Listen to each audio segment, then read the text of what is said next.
Hello YouTube, this is Morgan Airspeed Prime here with my next Avatar discussion topic video. In this one I want to talk about what is aura in Avatar. You have probably heard this term somewhere, watching something, reading something in Avatar. I'm sure the first thing that comes to your mind is probably Ty Lee, and we will get into the idea of, well, what is she talking about? But the main reason I'm doing this topic is because in the new novel, The Reckoning of Roku, aura gets brought up probably the most it's ever been in the franchise, and it actually gets detailed a little bit more and gets kind of, I think, clarified into more of a, when you really lean into it, that, you can actually do stuff about like literally seeing or sensing someone's aura, and that is a bit different than I think necessarily what's happening with Ty Lee. So I just want to get into this here. It is a little bit more of a technical topic in that I don't think there's necessarily the clearest answers to this, but I think we can maybe make a few connections here. So most of this video is going to just be running down most of the references to aura in the franchise and trying at the end to try and make some connections and figure out what the whole situation necessarily is here. So let's start off with this. There are basically two ways that this term seems to get brought up. The most common one you would probably ultimately break down as being mood/emotion analysis. This is what happens, I think, when Ty Lee mentions aura most of the time. It's one of these things where, sure, to a certain degree, you can highlight it as it's a technique that she has. She can sense people's auras and stuff like that. But then you can also just be like, well, she's just sensing how people are feeling and just wording it in a way where she applies like a color to it, or she says instead of your emotions are this way, she just says your aura is happy, your aura is dingy, or something like that. And that, is there necessarily a sense that can Ty Lee, when she looks at you, actually see that there is some sort of a pink color coming off your energy, or gray, or these various other colors as we'll get into, and it's up in the air as to necessarily what the situation is, because of course Ty Lee has skills that relate to kind of energy and chi and stuff like that because she's a chi blocker, but that's a very blunt kind of tool here. You're literally punching someone's chi path to kind of temporarily break or block it, that sort of idea. That doesn't mean she can see someone's energies, is sort of the point here. But the Roku novel more directly highlights that in the past, and in certain situations in the present, you can literally sense someone's aura. You can see what color their energy is. So that's an interesting thing that they actually make a more concrete, real thing out of it here. But also the Reckoning of Roku, I would say, still in certain references still uses the Ty Lee version of auras as well.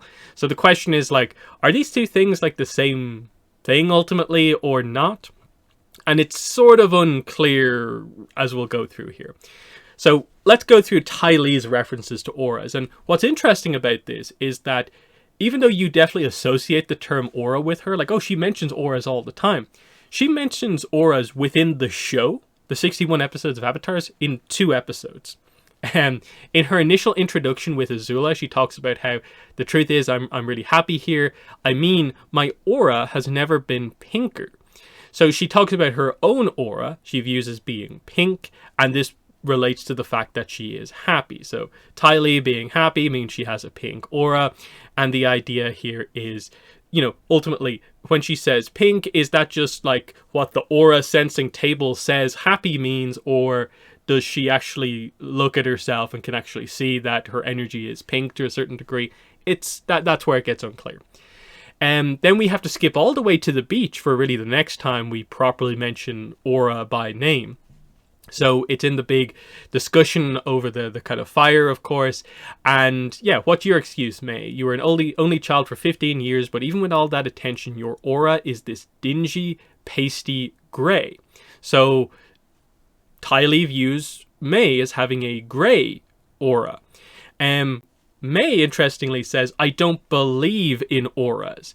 And as we'll get into later on, other characters also don't believe in auras. That, like, there seems to be a bit of a thing going on where some people lean into auras and then some people really think it's just absolute nonsense. I think from, like, the May perspective, it's the idea of, like, wow, you said my aura is grey, but, like, can you not just say that I don't express myself? Like that's the kind of like point here. Like Azula in the May analysis is the one who hops in and it says that, like, yeah, you never express yourself, as in that's the way it is. Your emotions don't necessarily come out so much, so you come across as being grey. That sort of idea. So is there any substance to auras from this? It's quite unclear, because, like, Zuko's the only other mention then is, like, she called your aura dingy. Are you going to take that? Like, are you going to feel insulted by that? But she doesn't believe in it, so, you know, why should she? That's kind of interesting.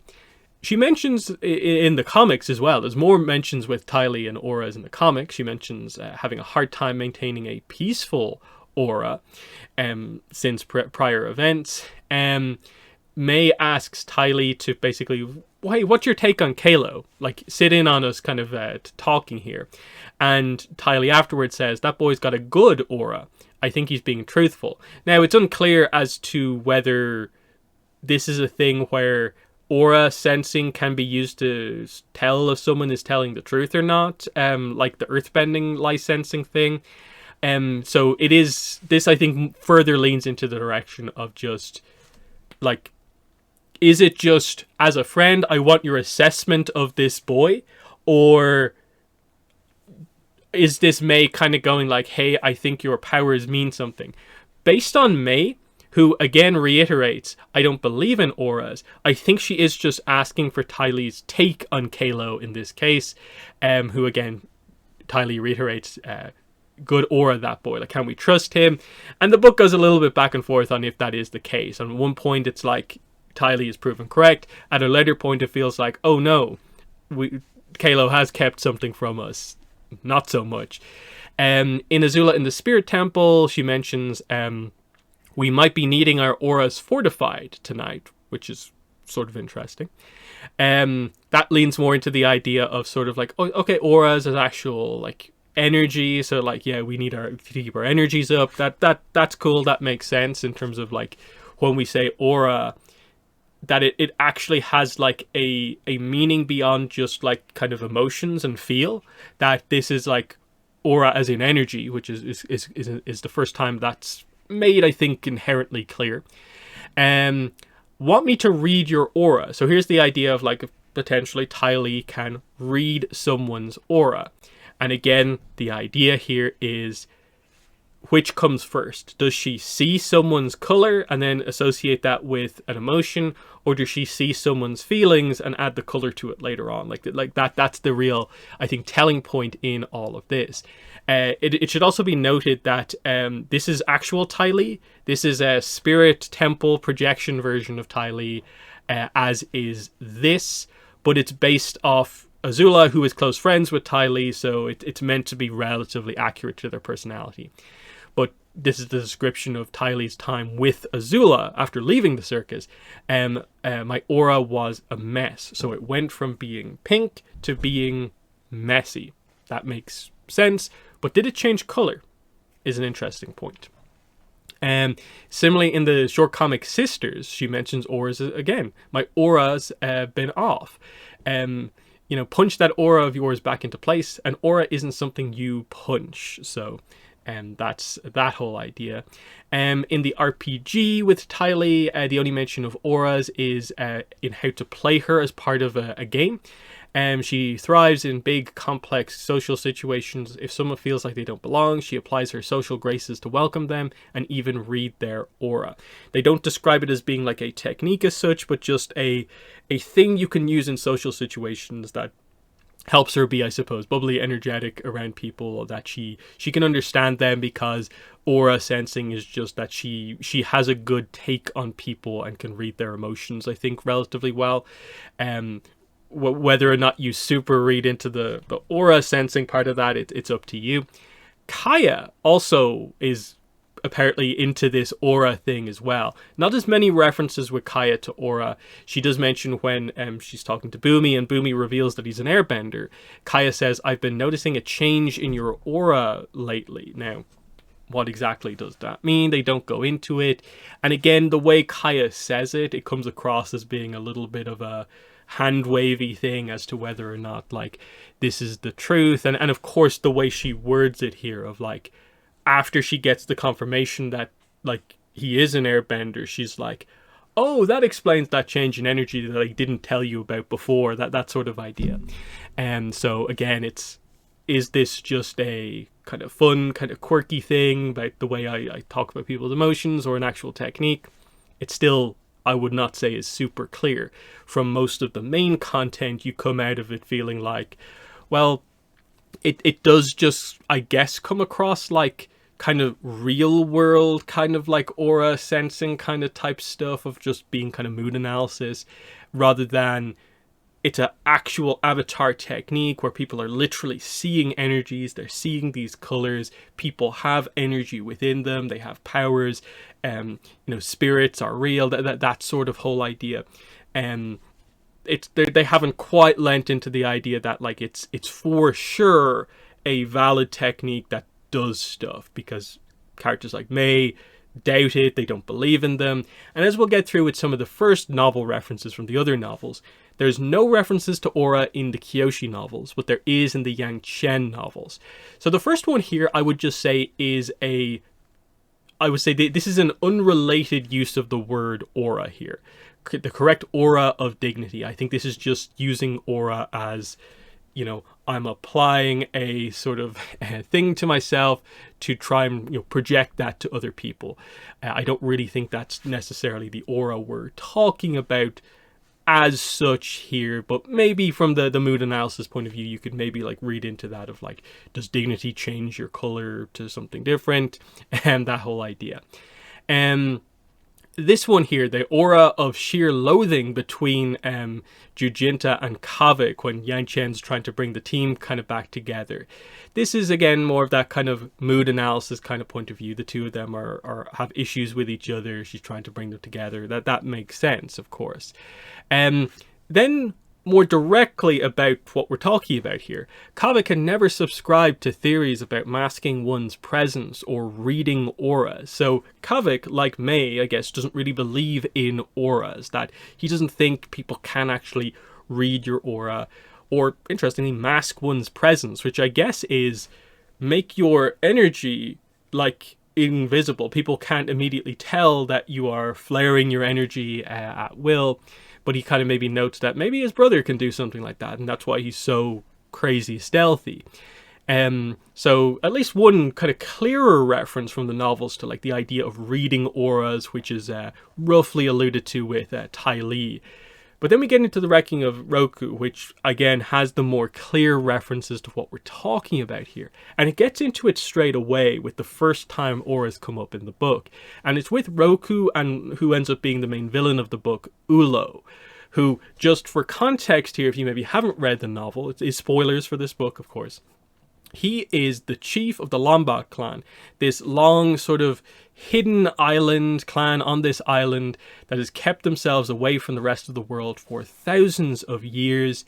He is a very powerful waterbender. The history of this tribe ultimately does predate back to much older kind of time periods that relate to like older fire sages and stuff like that. So when we get through this passage, note that Roku, what he's thinking in his head, kind of to a certain degree applies to Ulo. So just note that. So yeah, Roku wakes up and the question comes up, how do you know I'm the Avatar? And Ulo says, your aura. As if it was the most obvious fact in the world. Your aura, it burns like the sun. You can see my aura? I can. And then we go into the one time that this attempts to get explained in the book. Roku was skeptical. In the Fire Nation, it was said only the fire sages from ancient times were close enough to the spirits to perceive the specific shape of a person's energies. Long ago, that's how they'd identify the Avatar. But as time went on, the divide between humans and spirits widened. The fire sages had to develop less direct methods. The only people who were purported to possess such skill these days were charlatans attempting to separate the naive from their silver. So, straight away we're getting this idea. Aura sensing is an actual thing. But the reality of it as being a technique that actually does stuff that is clearly functional and is a special ability is that it is specific to hyper-spiritual people in the world of Avatar. Like the ancient kind of fire sages who could literally perceive the shape of someone's energies. And again, we need to get into the idea they don't define what they mean by energies, but as far as I'm aware, they don't mean someone's spirit, that they can see the transparent blue kind of stuff going on. They do mean literally they can see the energy that like basically is emitted from someone's like chi paths. That's what you mean. Like everyone has chi in the world of Avatar and chi paths, but only benders of course have the ability to truly do stuff with that. And that's energy, and it emits, a chi field, as far as we're aware. That's a whole separate topic I've already done a video on. But it's the idea of, can you see that within someone else is what we're talking about here. Like, I think we are very much talking about physical energy rather than spiritual energy. And ancient fire sages could do it. That's how they'd identify the Avatar. And that's what Ulo is doing here, basically. And again, they're on a fire island that dates back thousands of years, just like old fire sages do. So obviously he's from a different clan, but the idea is he has knowledge about stuff that's been kind of hidden from the rest of the world for all of this time. So it makes sense to a certain degree that this is possible, combined with the fact that he is very used to his bending being enhanced quite a lot because of the special abilities of the sacred cave that is present on this island, and he has made great use of that. And so he's used to his own sense of his energy being enhanced. And so I guess because of that, he has a good sense for other people when their energy is also enhanced. And the Avatar's, energies is going to be quite high. So I guess he can see that because it burns so bright, more than anyone else's aura, he can make that out. Now, how does he know that necessarily confirms it's the Avatar? It's a little bit unclear, especially because Ulo is a pretty heavy liar throughout the book, so it's hard to read into a lot of what he says. But I do take this to be mostly true because I don't understand why he would lie about this necessarily. Like, does it matter if he knew it was the Avatar for another reason? I'm not necessarily sure. But yeah, the key point is that in more modern times, the only people who had such a skill were charlatans attempting to separate the naive from their silver. So it's said to have had. So it to me says the idea to a certain degree that Ty Lee and Kaya, the thing that they have going on is kind of to a certain degree what they're describing here. It's just that Ty Lee isn't asking for money to get like an aura reading. Kaya's not doing that. It's just this kind of quirky little thing they have going on as part of their personality that they bring up every so often. But can Ty Lee and Kaya see people's spirits, see their energies enough to potentially identify that the Avatar is the Avatar? But anyway, let's get into this. The next one here, and this is probably the most important one here.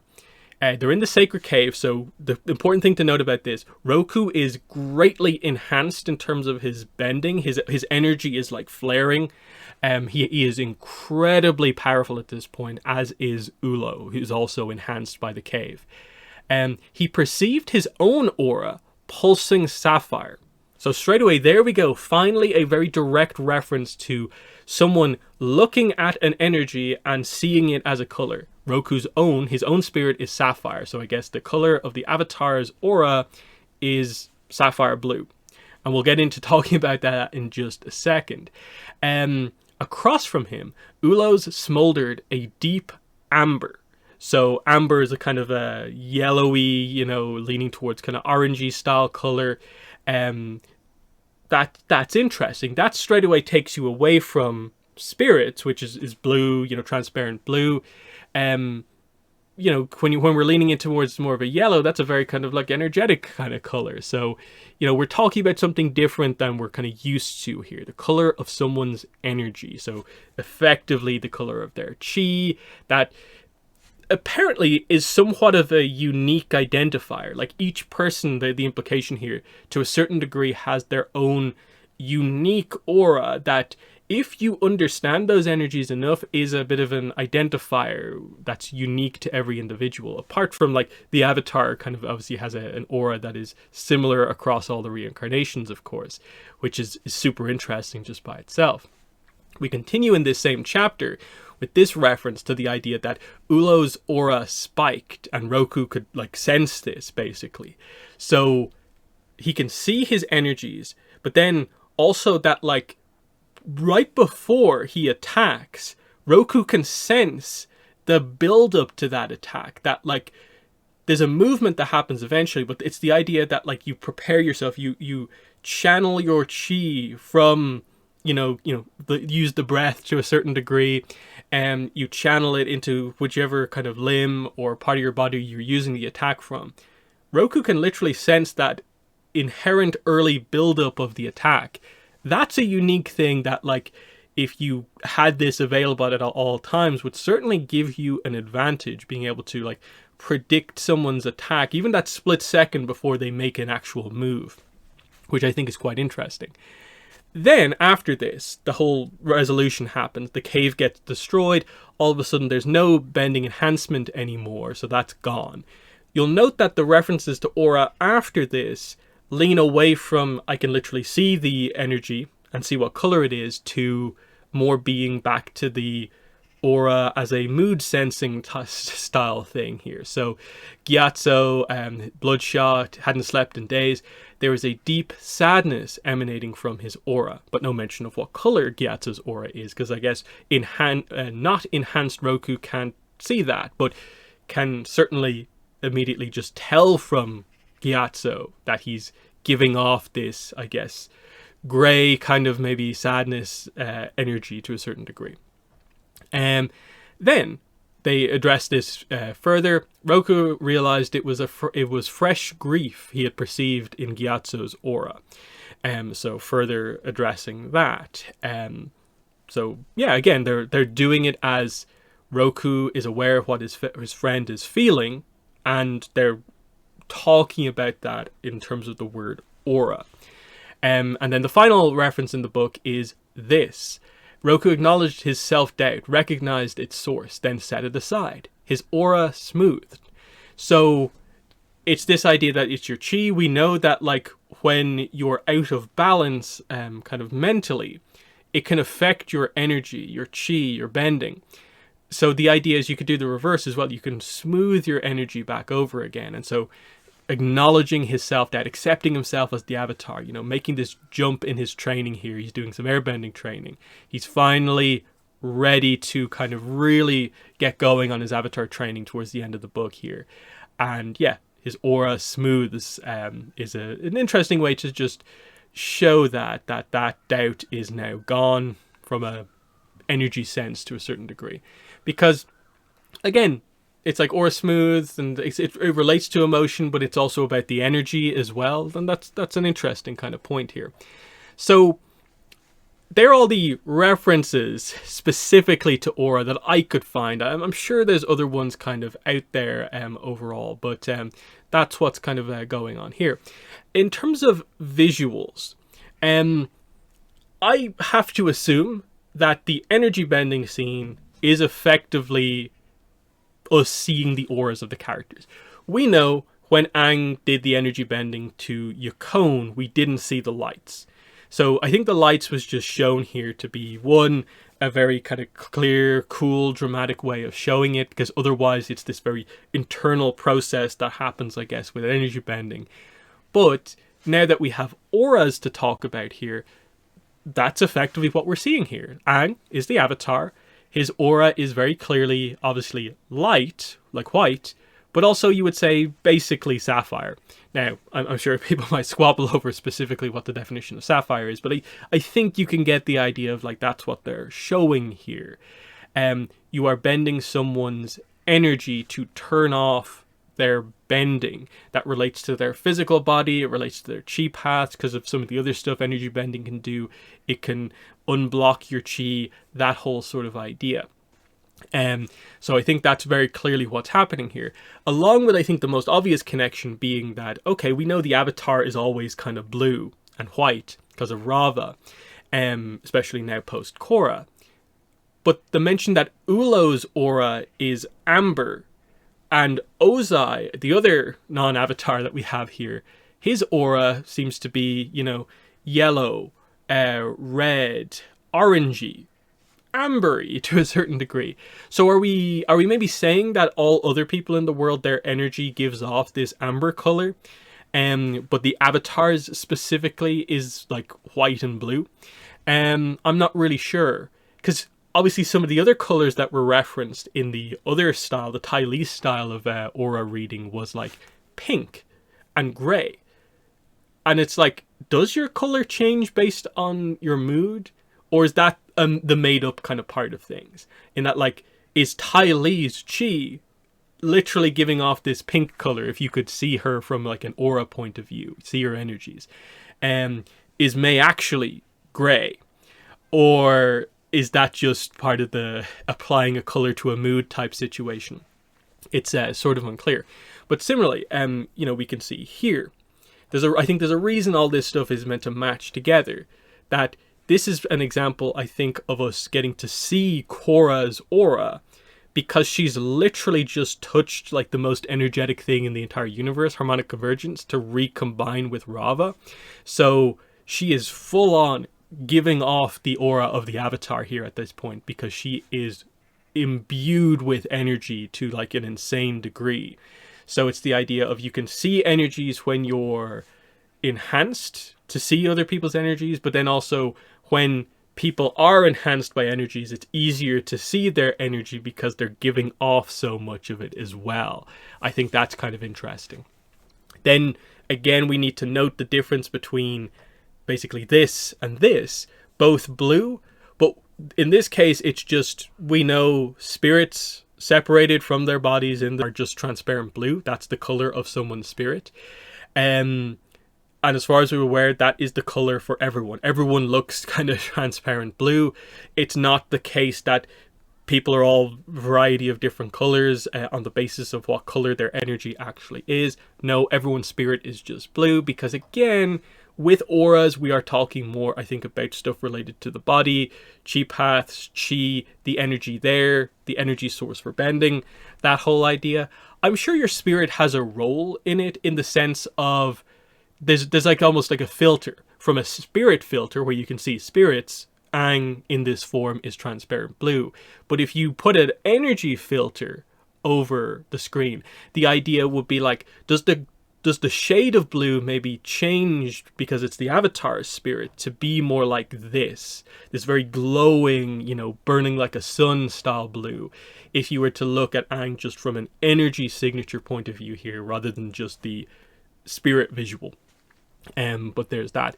I think there's some other relevant ideas. I'm not going to go into these in the video here, but just to kind of get you guys maybe thinking a little bit about potentially related ideas related to the idea of sensing other people's energies, which is kind of what we're talking about here.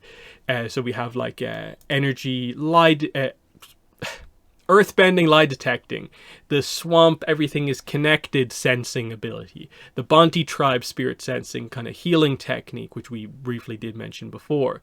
Chi fields is in terms of like, is this two chi fields kind of clashing here to a certain degree with energy bending? Maybe, who knows? And then probably the most interesting one, just as like a final point here, Guru Patik.